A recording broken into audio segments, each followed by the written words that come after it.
इस सिद्धांत के अनुसार जब दो या दो से अधिक तरंगें, जब दो या दो से अधिक तरंगें किसी माध्यम में संचरित होती हैं, जब दो या दो से अधिक तरंगें किसी माध्यम में संचरित होती हैं,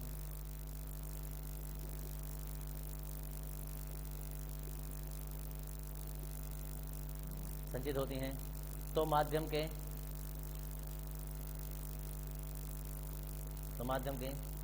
किसी एक कण का विस्थापन, तो माध्यम के किसी एक कण का विस्थापन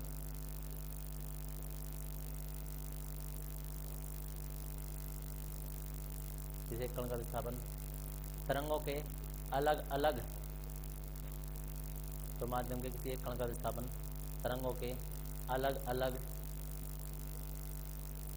विस्थापनों के, तरंगों के अलग अलग विस्थापनों के बीजीय योग के बराबर, तरंगों के अलग अलग विस्थापन के बीजीय योग के बराबर होता है। तरंगों के अलग अलग विस्थापन के बीजीय योग के बराबर होता है। नए लाइन से लेंगे, यदि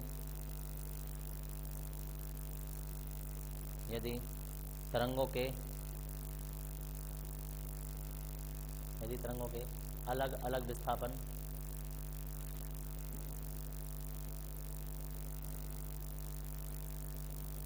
यदि तरंगों के अलग अलग विस्थापन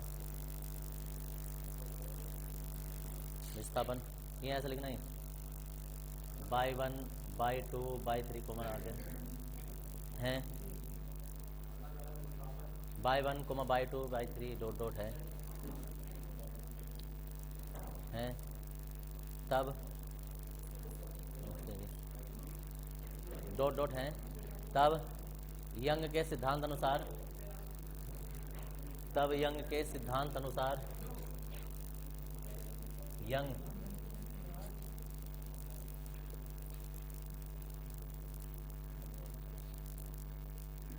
ये लिख देंगे,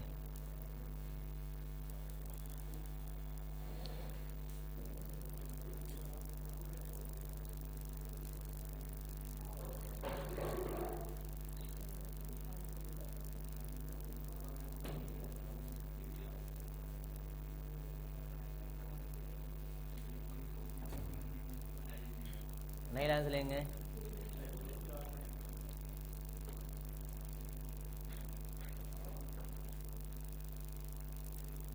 माना नई लाइन से, यहां से अब व्यंजक स्टार्ट हो गया तुम्हारा व्यतिकरण का।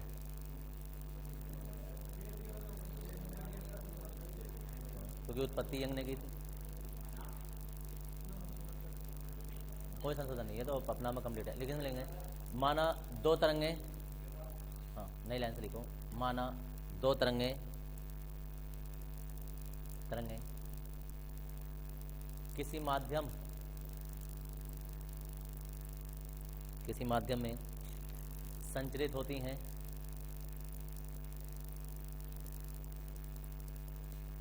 किसी माध्यम में संचरित होती हैं जिनके विस्थापन समीकरण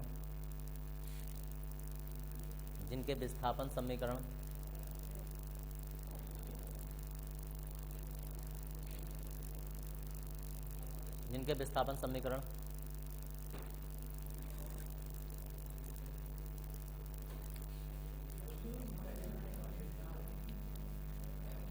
देखो इधर से देखो, ये आर्टिकल पूरे बोर्ड पे जाएगा। देखो हाँ, बहुत मौका सही से ढंग से देखते रहो यार, बार बार नहीं कहूँगा, चुप जाओ, ऐसी ठंड हो रही है, देखते रहो आराम से, चुपके से देखते रहो। बाई बराबर ए साइन ओमेगा टी, बाई 1 हो जाएगा, इतना हो जाएगा, और जी बाई 2 बराबर जो है वो A2 साइन ओमेगा टी। कितना बड़ा बड़ा दिख रहा है पीछे वालों को, और बड़ा करूं? चलो और ज़्यादा थोड़ा कर नहीं सकते, वरना फिर मिटाना पड़ेगा, बोर्ड पे जाएगा नहीं आर्टिकल। ये दो समीकरण हैं, ये प्रगामी तरंग की समीकरण होती हैं और सरल आवर्त गति की समीकरण भी होती हैं। फर्स्ट ईयर में से उठाई है हमने, समझ गए जी, फर्स्ट ईयर क्लास से उठाई है, यहाँ से हम डायरेक्ट कर देंगे इसे। और ऐसा नहीं है कोई ये सोचे कि यंग का सिद्धांत हमको डायरेक्ट पढ़ लें, ये फर्स्ट ईयर में सिद्धांत लिखवा रखा है। फर्स्ट ईयर में बता अध्ययन का सिद्धांत 21वां चैप्टर होता है। अब इधर देख लो, ये दो अलग अलग समीकरण हैं जहां हम बताने वाले हैं कि जहां A1 व A2 क्या है, तरंगों के आयाम,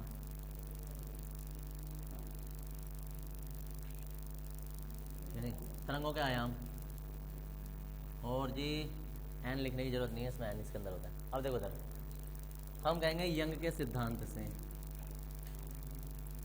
यंग के सिद्धांत से। और यंग का सिद्धांत जो होता है वो है तरंगों के अलग अलग विस्थापन के बीजीय योग के बराबर था। हमारे पास सिर्फ दो ही तरंगें थी, तो सिर्फ दो ही तरंगें चलती रहेंगी, ठीक है जी, सिर्फ दो तरंगें। अब इन दोनों के मान लगा देने और ये कर देंगे। लेकिन इससे पहले ना देखो इधर व्यतिकरण की घटना के लिए कल मैं थोड़ा सा ना लास्ट टॉपिक बताया था, थोड़ा व्यतिकरण के बारे में बता नहीं पाए, मैं थोड़ा व्यतिकरण बता दूँ, वरना ये समय का तो चल पड़ी अभी। देखो व्यतिकरण क्या होता है, व्यतिकरण होता है कि जैसे हमारे पास कोई एक, ये कोई प्रकाश स्रोत है, यहाँ कोई बल्ब जला रखा है हमने और इसका आगे एक पर्दा लगा दिया जिसमें एक छिद्र है, एक छिद्र है। अब एक छिद्र से प्रकाश निकलेगा, अब इसके आगे दो छिद्र वाली एक प्लेट और लगा दी, दो छिद्र वाली प्लेट और लगा दी, और दो छिद्र वाली प्लेट लगा दी तो यही तरंग अब दो भागों में बढ़ जाती है, ऐसे करके ही छिद्र से निकलेगी, दो भागों में ये बट जाएगी। दो भागों में जो ये बढ़ जाती है ना तरंग, एक ही तरंग जब दो भागों में बढ़ जाती है ना, तो इन दोनों तरंगों को कहते हैं कला संबद्ध तरंग, कला संबद्ध तरंग। क्वेश्चन एग्जाम में बहुत बार रखा, कला संबद्ध तरंगे किसे कहते हैं, तो हम कहेंगे वे तरंगे जिनकी आवृत्ति समान तथा कलांतर नियत होता है, उन्हें कला संबद्ध तरंगे कहते हैं। कभी भी दो अलग अलग टॉर्चों से हम एक आवृत्ति की तरंग उत्पन्न नहीं कर सकते। कोई सोचे कि एक छिद्र में हम एक अलग कोई बल्ब जला दें, इसमें कोई दूसरा बल्ब जला दें, और आपस में जब ये तरंगें टकराएंगी, आपस में एक दूसरे को काटेंगी, तो व्यतिकरण की घटना हो जाएगी।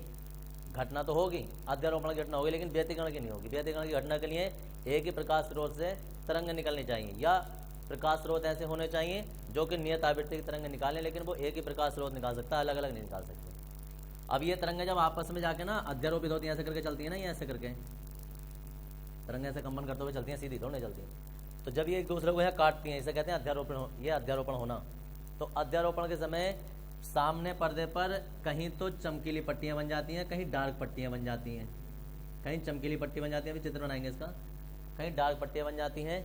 इन पट्टियों को कहते हैं फ्रिंजे, ठीक है जी, फ्रिंजे कहते हैं। और ये पूरी की पूरी घटना व्यतिकरण कहलाती है, याद रखना। जब भी किसी प्रकाश स्रोत से दो अलग अलग तरंगें उत्पन्न होती हैं, जब वो तरंगें आपस में अध्यारोपित होती हैं, तो कहीं तो प्रकाश अधिकतम हो जाता है, कहीं न्यूनतम हो जाता है, और सामने का जो पर्दा लगा दें तो उस पर्दे पर चमकीली और काली पट्टियां बनती हैं। इन पट्टियों को फ्रिंज कहते हैं। अभी फ्रिंज की चौड़ाई का व्यंजक आएगा इसमें, वो भी यंग ने दिया था। तो फ्रिंज कहते हैं, और ये पूरी की पूरी घटना व्यतिकरण कहलाती है।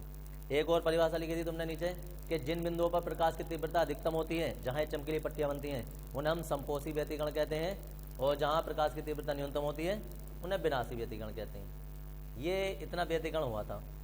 अब ये जो दो तरंगें चल रही हैं, ये है वो दो तरंगें, y1 और ये y2। अब इनमें कोण समान नहीं हो सकते, क्योंकि कलांतर नियत रहेगा। नियत कलांतर रहेगा मतलब कोई ना कोई कोण का अंतर जरूर रहेगा। तो वो कोण का अंतर हमने लिख दिया पाई, कोण का अंतर पाई कर दिया हमने, इतना, ठीक है जी। अब ये कोण का अंतर फाई कर दिया, जहाँ को बता देंगे हम, जैसे ये था तो हम यहाँ यही बता देंगे कि फाई बराबर जो है वो है कलांतर, है ना। तब यंग के अध्यारोपण के सिद्धांत से। तो अब देखो आगे को, अब हमारे ना ये समीकरण चल पड़ी, यहाँ मान लगाएंगे जोड़ घटा करके, अब हम इसकी वैल्यू सब निकालने वाले हैं। अब लिखते रहो आराम से।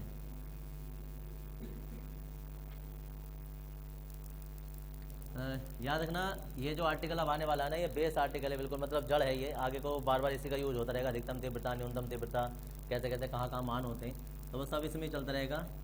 हम कहेंगे तब यंग के अध्यारोपण के सिद्धांत से y बराबर तरंगों का कुल विस्थापन ये हो जाएगा। दोनों की वैल्यू लगा देंगे। ए की वैल्यू आ जाएगी यहाँ A1 sine omega t plus A2 sine omega t plus five. अब इतना करने के बाद में एक फॉर्मूला होता है, थोड़ा बहुत किसी को याद आ रहा हो तो, साइन ए प्लस बी का, साइन ए कोस बी प्लस कोस ए। कौन सी क्लास में पढ़ाएं? चलो जी, जिसमें ना पढ़ाओ, जिसने बायो वालों ने बेचारों ने, तो वो यहाँ से डायरेक्ट देख लेंगे। भिन भिनाना क्यों हो रहा है? देखो बाबा सीधे हो जाओ, ऐसा तो उठा दो पर को इधर को। तो ये हम ये वाला फॉर्मूला ये ए मानेंगे, ये बी मानेंगे, सर हम खोलते जा रहे हैं। तो यहाँ लिख देंगे A1 sine omega t plus A2 और यहाँ ब्रैकेट लगा देंगे, फॉर्मूला आ जाएगा ये ए का काम करेगा बी का, तो साइन ए कोस बी प्लस कोस ए और ये साइन बी ठीक है जी। इतना ये मान आ गया। अब इतना करने के बाद में ए के अंदर गुणा कर देंगे, A1 sine omega t, A1 sine omega T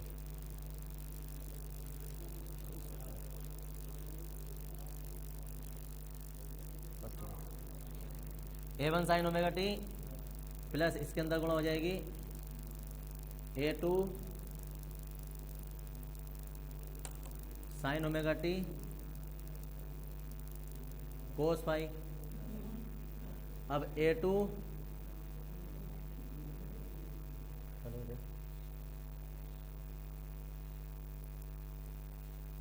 10 से बात तो आनी नहीं है।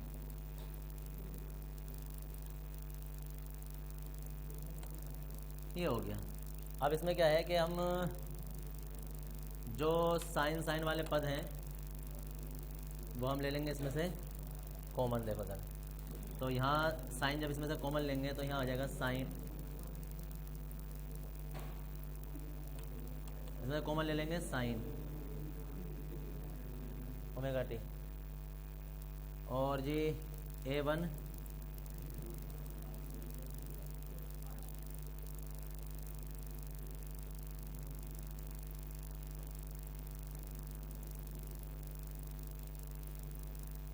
ये आ गया। इसमें से हमने ये इन दोनों में से साइन ओमेगा टी कॉमन ले लिया, तो यहाँ A1 बचा और यहाँ A2 कोस फाई बचा। ये आ गया बाई। अब हम क्या करेंगे, हम कहेंगे माना A1 plus A2 cos phi बराबर A कोस थीटा।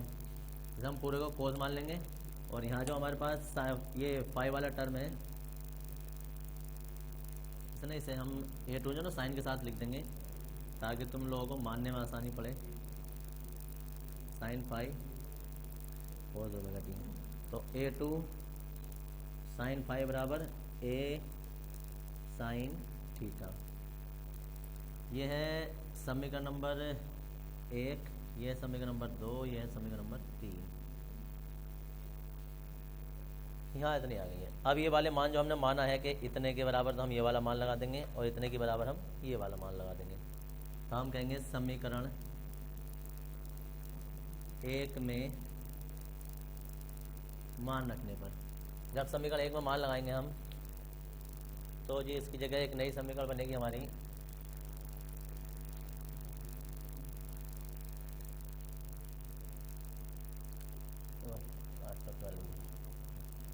ये वाले मान उठा के देखो, इतने की जगह तो यहाँ लगाने हैं हम, बाई बराबर A cos theta sine omega t plus A sine theta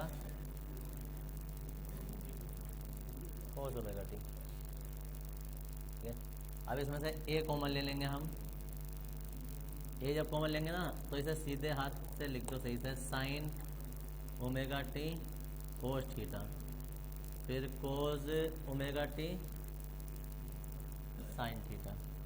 अगर तुम इसे देखोगे ना ध्यान से तो दोबारा से ये वाला फॉर्मूला बन जाता है, साइन ए कोस बी प्लस कोस ए साइन बी।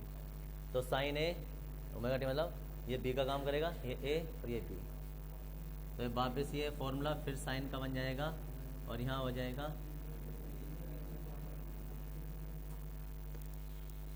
तो क्यों भिन्न बनाया जा रहा हूँ या जदरासन आदि सुबह सुबह कुटो में रातों से।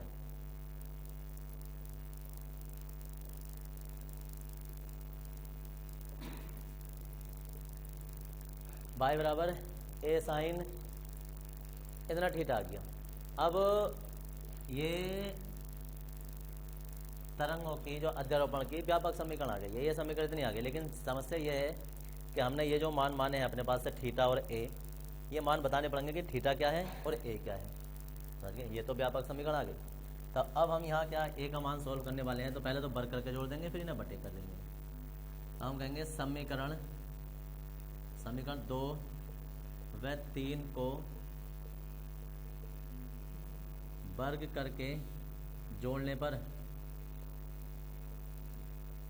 वर्ग करके जोड़ने पर, जब वर्ग करके जोड़ेंगे तो यहाँ आ जाएगा a1 a2 कोस फाई का वर्ग प्लस यहाँ हो जाएगा a2 साइन फाई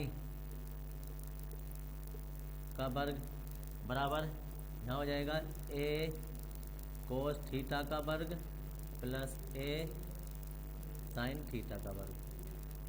सारे वर्ग खोल देंगे हम और सारे वर्ग खोल के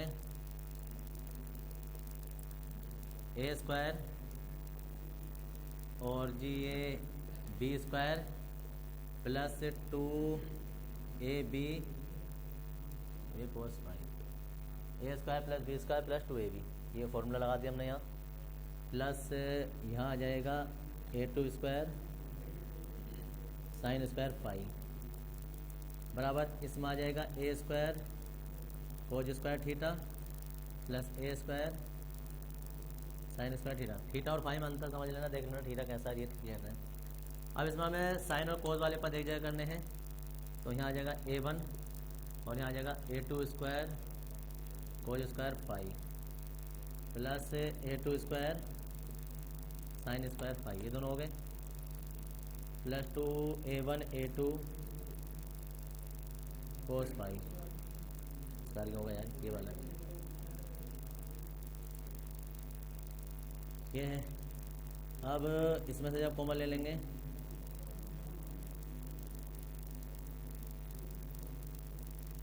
क्या हो जाएगा इतना। अब इतना करने के बाद में इसमें से a2 जो है वो कॉमन ले लेंगे हम, और जब कॉमन लेंगे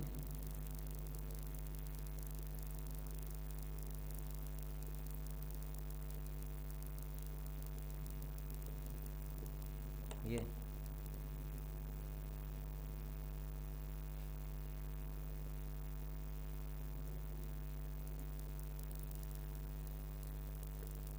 हो जाएगा मान 1 और ये वाला मान भी हो जाएगा 1। तो यहाँ बना हमारे पास a1 स्क्वायर, ये तो लिया a2 स्क्वायर, तो जी ये 1 आ गया plus 2a1 a2 cos phi बराबर ए स्क्वायर। इसे इधर सीधे हाथ पर लिखो तो ये समझ में आएगा तुम्हें, ए स्क्वायर बराबर a1 square plus a2 square plus 2a1 a2 cos phi. एक फॉर्मूला तो हो जाता है ये, इसे मानेंगे हम समीकरण नंबर 5। फिर a का अंडर रूट कर दो। याद रखना आयाम अलग निकाला जाता है, तीव्रता अलग निकाली जाती है। अभी तीव्रता के लिए इसकी जरूरत पड़ेगी, इसलिए ये स्क्वायर में छोड़ा है। कोई कहा यार कोई नया काम तो कर नहीं रहे, इसके वर्क कर रहे हैं, तो इन दोनों की अलग अलग जरूरत होती है, अलग अलग वैल्यू होती है, इसलिए उसे रोका है। यह आ गया समीकरण नंबर 6। अब तुम लोगों ने जो परिभाषा लिखी है व्यतिकरण में, वो लिखी है कि जो प्रकाश की तीव्रता होती है वो कहाँ अधिकतम कहाँ न्यूनतम, कम से कम को जो अधिकतम न्यूनतम हो रहा है ना वो तीव्रता हो रही है, तीव्रता। ये फिर एक फर्स्ट का फॉर्मूला आ जाता है तुम्हारे पास। हम कहेंगे चूंकि तीव्रता, चूंकि प्रकाश तरंगों की तीव्रता आयाम के वर्ग के अनुक्रमानुपाती होती है। जब अनुक्रमानुपाती होती है इसलिए आई जो है वो अनुक्रमानुपाती हो जाएगी ए स्क्वायर के। अनुक्रमानुपाती हटा देंगे, के लगा देंगे, जहाँ के एक नियतांक है जिसका मान 1 होता है।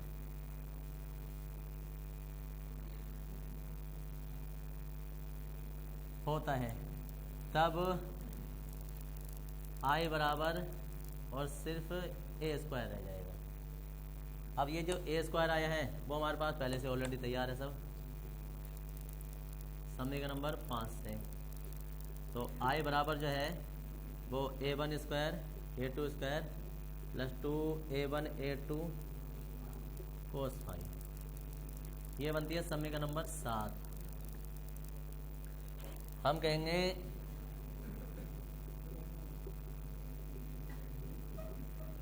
अधिकतम तीव्रता के लिए, देखो भाई अधिकतम तीव्रता के लिए इसी की स्थिति 1 और 2 बन जाती है। अधिकतम तीव्रता के लिए कोस का मान, फाई का मान, हाँ जी, कोस का अधिकतम मान कहाँ मिलता है, पाई पर या पाई बाई 2 पर?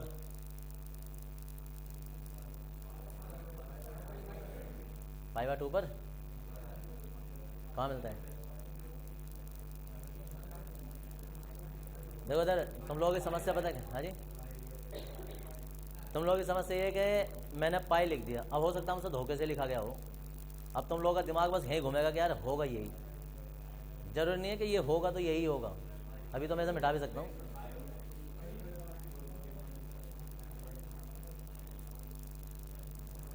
कोस का अधिकतम मान किस कोण पर जाकर मिलता है, किसी को अभी तक यही नहीं पता। पाई पाई वाले कौन, एक मिनट मुझे पहले ये बता दियो। एक हो गया बस, चलो इस होशियार से तो अभी निपट लेंगे ठंड में ही। और बाकी किसी पर नहीं है? पाई बाई 2 पर कोई है? पाई बाई 2 पर ये बताओ किस कोण पर होता है? हमें कोण चाहिए क्योंकि यहाँ हमें ये वाला मान लगाना है।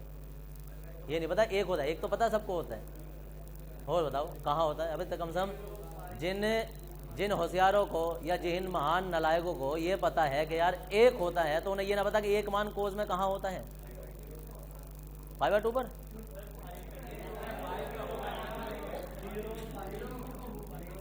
जीरो पाई, पाई का मान कितना होता है?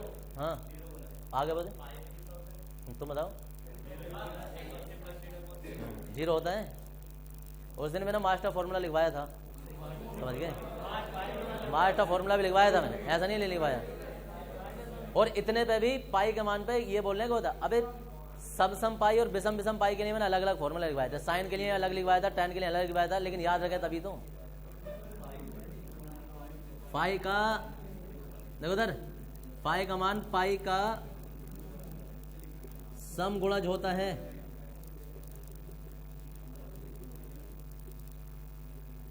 अरे देखो इधर, अर्थात फाई बराबर 0, 2 पाई, 4 पाई, डॉट डॉट डॉट 2n पाई। सम गुणज होने का मतलब, अगर तुम यहाँ खाली पाई लोगे तो वो -1 होता है उसका मान। मैंने बोला था कि जितने भी कोस के सम पाई होते हैं, 0 भी सम संख्या होती है, 0, 2 पाई, 4 पाई, 6 पाई, 102 पाई, 1002 पाई, या कम से कम 1,02,202 पाई, अगर सम है तो उसका मान 1 होता है। समझ गए जी? और अगर विषम है 1,03,303, है ना? किसी को जब बोला कि भाई चले तू बता 1,03,303 पाई का मान बता, अब बेचारे को जो पता है तो ठीक है, वरना पता है बचपन से कहाँ तक पढ़ा होगा, उसके भी टीचर ने मैक्सिमम पता उसे बेचारे तक कहाँ तक घूमना सिखाया होगा। बेटा देखे यहाँ तक 360, ज़्यादा से ज़्यादा बेटा एक चक्कर हो घूम के तो 720 और हो जाएगा, इससे आगे मत बढ़िए बेटा, हमारी रेंज ना है, समझ गए। इससे आगे जो पढ़ना हो तो डिवाइड करके देख लिया, वो एक फॉर्मूला बना देते हैं, n गुणा शायद 360 करके कुछ प्लस थीटा कुछ सिखा देते हैं, कुछ ऐसा करके होता है किसी क्लासों में, ठीक है, हमने नहीं पढ़ा लेकिन वो बना देते हैं कि n गुणा 360 ये 2 पाई प्लस थीटा करके बराबर कोस थीटा बराबर ये करके ये होता है। तो चलो फिलहाल ये होता है। अब इनमें से अब इधर देख लो, इधर इधर अब इनमें से कोई सा भी एक मान लगा देंगे हम अधिकतम मान के लिए, तब हम कहेंगे तब आई मैक्स बराबर a1 square a2 square plus 2a1 a2 को 0, a1 square a2 square plus 2a1 a2 क्या हो गया ये, अब बोल जाओ अब तो, a1 प्लस a2 का होल स्क्वायर, ये होते हैं अधिकतम तीव्रता। अब अधिकतम तीव्रता, इसके बाद आ जाती है न्यूनतम तीव्रता।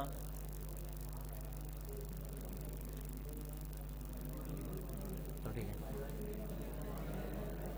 न्यून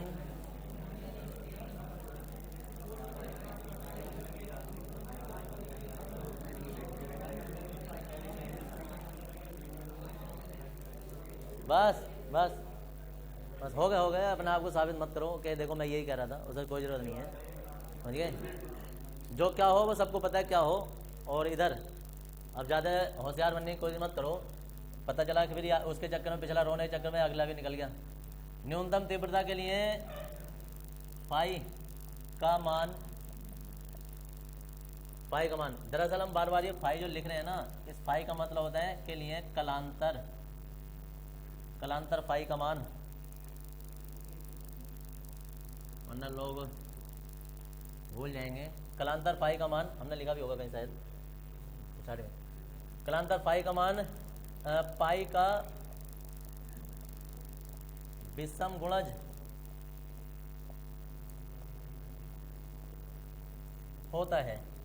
अब जब विषम गुणज होता है तो जी बता देंगे विषम गुणज कैसे कैसे बनता है, अर्थात फाई बराबर एक तो होगा 1 pi 3 pi 5 pi dot dot dot 2n minus 1 pi, n बराबर 1 2 3 4 ही होता है, यहाँ भी और वहाँ भी। अगर तुम n बराबर 2 लगाओगे ना 2, तो ये वाला मान मिल जाएगा, 2 दूनी 4 यार में से एक जाएगा, ये ऐसे होता है। तो ये फॉर्मूला बन जाता है ये। तब आई मिनिमम का मान देख लो, आई मिनिमम बराबर जो है वो a1 स्क्वायर 2a1 a2 कोस पाई, कोई सा भी एक मान लगा देंगे इसमें से, a1 square plus a2 square plus 2a1 a2, अरे चलो अभी लिख दो यार -1, a1 square plus a2 square plus 2a1 a2 minus, ये माइनस हो गया, किस चीज़ का फॉर्मूला बन गया ये, a1 माइनस a2 का होल स्क्वायर, ये हो गया जी। इसके बाद आ जाती है औसत तीव्रता। औसत तीव्रता को दर्शाते हम ए बी से, एवरेज से। ए बी बराबर जो है, ए बी बराबर वो अधिकतम तीव्रता प्लस न्यूनतम तीव्रता मिनिमम बाई 2 होती है। अभी जो है ना ये तुम्हारा आर्टिकल लगभग 80% आया, अभी 20% और बच गया, ठीक है जी। जहाँ पथांतर निकालना है, अधिकतम तीव्रता के लिए पथांतर और अधिकतम न्यूनतम तीव्रता के लिए पथांतर, इसमें भी नहीं आएगा वो, तो इसे उतार लेंगे, अभी कंप्लीट नहीं हुआ है, इसमें नहीं आएगा जगह में।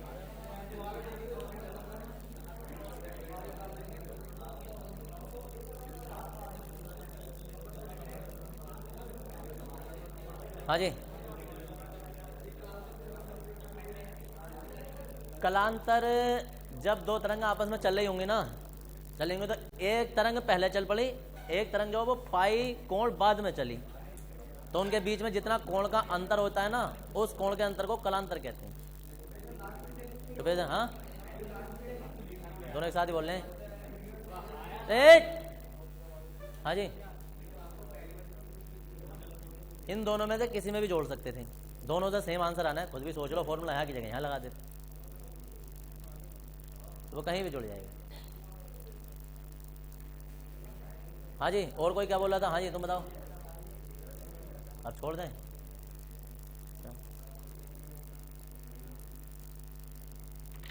ऐसे आर्टिकल भी आते हैं कभी कभी, इसमें कौन से घबराने की बात है।